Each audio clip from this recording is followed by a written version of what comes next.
Bonjour à tous, je me présente, je m'appelle Quentin Mazuco, je suis en première année de Master Achat à Kedge Business School à Bordeaux et je vais vous présenter mon stage que j'ai effectué à Bouygues Bâtiment Centre-Sud-Ouest à Mérignac. Mais avant de vous parler de mes différentes missions que j'ai effectuées lors de mon stage, parlons un petit peu de Bouygues. Nous connaissons tous Bouygues Télécom, mais avant d'être une société dans la télécommunication, Bouygues est spécialisé dans le bâtiment et les travaux publics. En 1952, Francis Bouygues créa la société Francis Bouygues, qui deviendra par la suite le grand groupe que nous connaissons tous, Bouygues. Cette multinationale possède à ce jour 5 filiales telles que Bouygues Télécom, Bouygues Construction, Colas, Bouygues Immobilier et TF1. Accordons-nous quelques instants sur les chiffres de 2016 de Bouygues Construction.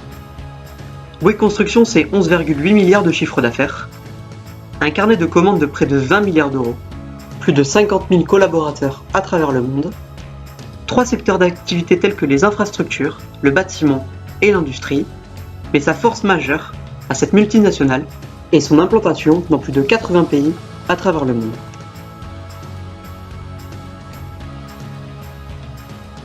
Bouygues Construction possède des filiales implantées par continent et localement. La filiale européenne se nomme BIEF, Bouygues Entreprises France-Europe, découpée en 9 filiales implantées localement. J'ai effectué mon stage dans le sud-ouest, chez Bouygues Bâtiment Centre-Sud-Ouest, au siège de Mérignac.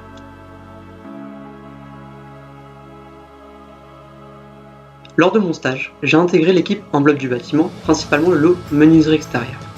J'étais dans une équipe de 3 collaborateurs acheteurs, Antoine Pascoli, responsable du lot enveloppe du bâtiment, Hugo Poulmark, responsable du lot menuiserie extérieure, qui était également mon tuteur, et Camille Salnave, une collaboratrice acheteuse. Une menuiserie extérieure, qu'est-ce que c'est ? C'est un élément menuisé qui va permettre à un bâtiment d'être étanche à l'air et à l'eau. Il existe différents types de menuiserie extérieure, tels que les matériaux, en PVC, en acier, en alu ou en bois. On retrouve différents types de menuiserie extérieure, tels que les fenêtres, les portes-fenêtres, les murs rideaux, les portes automatiques et les occultations qui vont permettre de limiter le facteur solaire dans le bâtiment. Voici une illustration d'un projet réalisé sur la région de Bordeaux, la cité municipale. J'ai eu différentes missions au cours de mon stage. La première fut l'achat de menuiserie extérieure sur la région de Toulouse.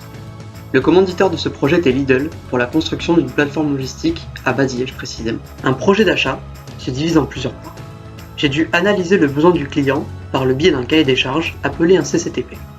La demande était d'implanter des fenêtres et des portes-fenêtres en aluminium sur les bureaux administratifs ainsi que sur certains éléments de l'entrepôt. Après avoir pris connaissance de ces éléments, il m'a fallu choisir les entreprises qui allaient réaliser le projet. La demande de Lidl était de trouver des fournisseurs locaux. J'ai donc créé un sourcing sur la région de Toulouse et je leur ai envoyé un dossier dit DCE, dossier de consultation des entreprises, avec un maximum d'informations afin qu'ils puissent nous remettre un devis au plus proche de la demande. Après réception de ces éléments fournisseurs, j'ai fait une comparaison des offres reçues et nous avons avec mon tuteur rencontré sur le chantier les sociétés pressenties. Nous avons traité les sujets techniques avec les équipes travaux, ce qui a permis aux entreprises de nous renvoyer une dernière offre conforme à la demande. Après une réunion dite de bouclage, nous avons choisi l'offre la plus compétitive techniquement, financièrement et le fournisseur qui répondait parfaitement à la demande.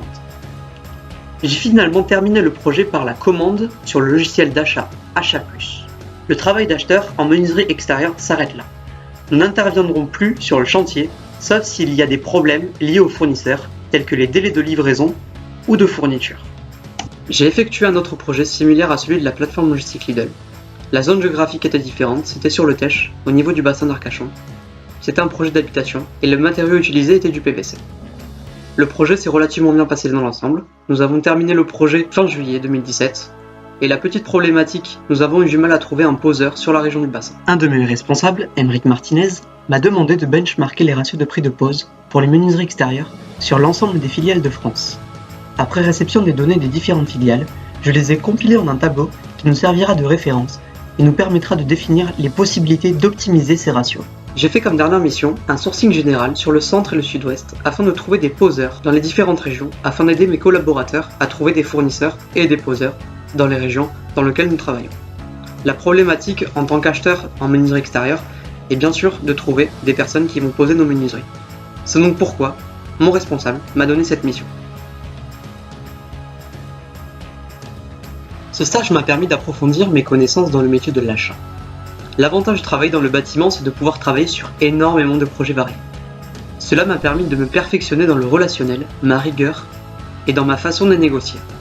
J'ai aimé travailler dans ce domaine et de pouvoir aller directement sur chantier. Je ressors grandi de ce stage et je remercie tous mes collaborateurs pour leur temps et leur bonne humeur. Merci.